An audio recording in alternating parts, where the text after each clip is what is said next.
Detroit just pressed the accelerator on a quiet, veteran play that feels built for January football grown man strength in the trenches, timing that respects the calendar, and a name that unlocks how this offense wants to breathe when games get heavier and pockets get tighter. Welcome back to Lions News Fan Report. This is where you get updated news and real rumors of our beloved team, with the full context behind every move and zero fluff. Here's what I'm going to put on the table for you tonight, without spoiling the headline too early. Why the interior offensive line became the single biggest leverage point of the roster after the last 2 weeks of attrition. How Detroit can add immediate experience without detonating continuity. What the film says about one specific right guard's strike timing, anchor, and stunt recognition. How the contract lane makes sense for a contender operating on a week-to-week ramp.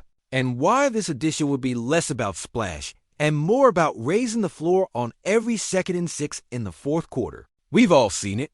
When the Lions' offense stalls, it's not because the playbook runs out of ideas. It's because the A-gaps get cloudy and the timing of the quarterback's base collapses by a half beat. Inside pressure ruins rhythm, kills play-action depth, and takes choice routes off the menu. Detroit's identity under Dan Campbell and Ben Johnson is built on body blows duo, counter, gap schemes that punish safeties for peeking and force linebackers to declare. When the guard spot is a question, those angles lose teeth. When it's stabilized by a pro's pro, you feel it in everything. The run game hits with a cleaner surface, the slide protections communicate faster, and the drop-back game regains its honest pocket so the ball can leave on time. That is the setup, that is the need, and that is exactly why whispers around the league started to converge over the last 48 hours around a reunion that fits like a well-worn glove. Let me give you the football first, because tape tells the truth. The player I'm circling has 30-plus years of lived, an FL trench work in his hands that strike inside the breastplate, refit when they lose, and carry independent control without grabbing. He plays on rails, square on doubles, low on down blocks, and patient with eyes when defenses try to cross-dog the A-gaps to mess with the center. Watch the first step.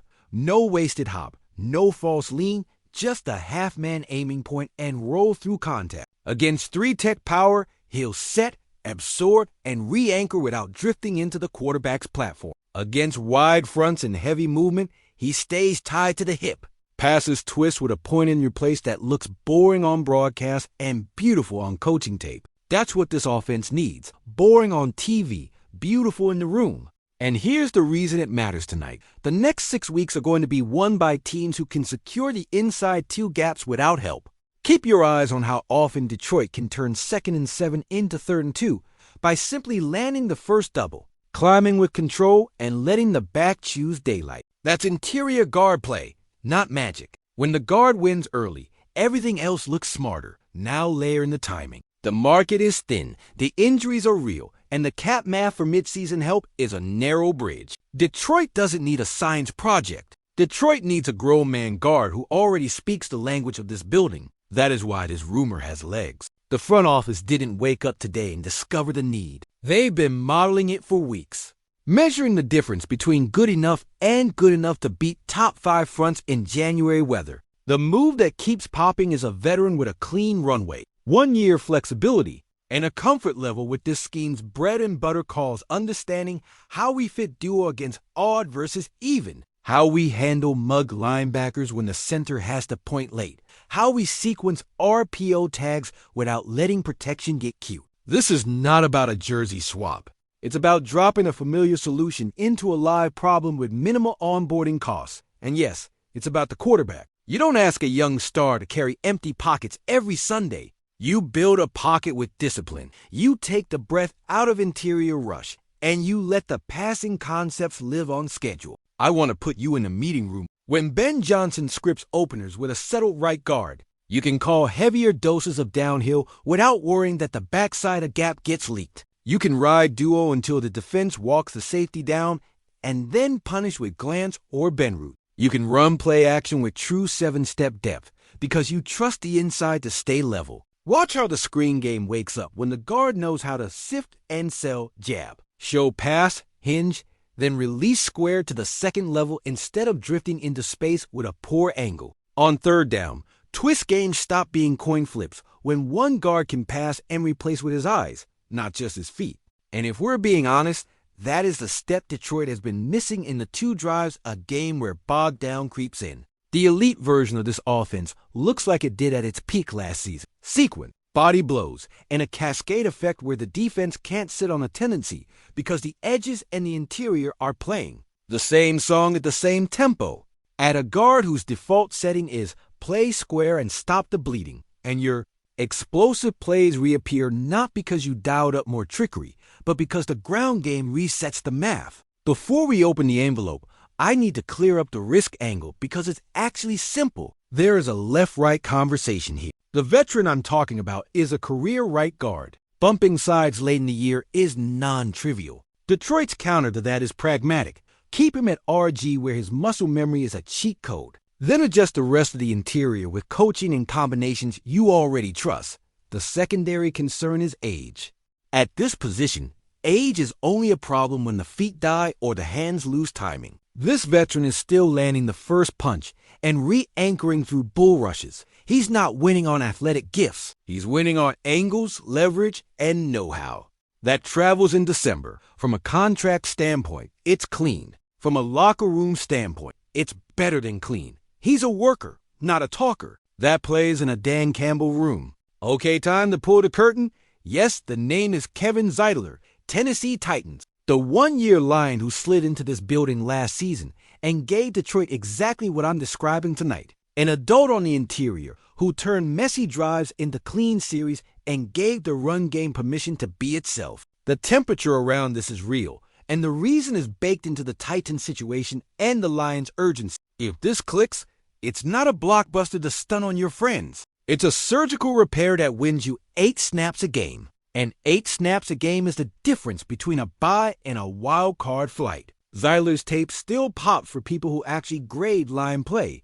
Active hands, no panic feet, outstanding eyes versus movement. He's not here to be a hero. He's here to be a floor. But a reliable floor at right guard raises your ceiling everywhere else. You will feel it in red zone play action where the depth holds. You will feel it on 4-minute drills where your back falls forward because the double teams are on time. You will feel it in the way the quarterback sets his base on second read and still has space to climb. And you'll feel it in the huddle because there is a tone that veteran line play sets, no drama, no shrug, just the next snap played like a job. Now let's talk the ripple effects. With Zeitler stabilizing the right side, the Lions can slide help calls to the tackle when a premier edge shows up on the schedule, or they can duo you to death with a right side lead and force defenses to declare early. It allows Ben Johnson to call more heavy formations without tipping run pass likelihood because you trust the RG to handle the extra mass in the box.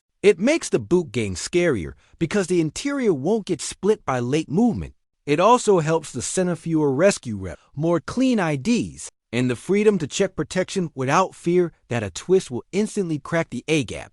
On the perimeter, receivers benefit because the timing returns. The ball is out when the landmark says it should be out, not when chaos decides. On defense, believe it or not, you benefit to sustain drives. Give your pass rush a little more fuel for those high-leverage third downs. That's a team effect created by one position getting solved. You know, I always give you the other side. What if the fit is clunkier than it looks? What if a minor injury nags?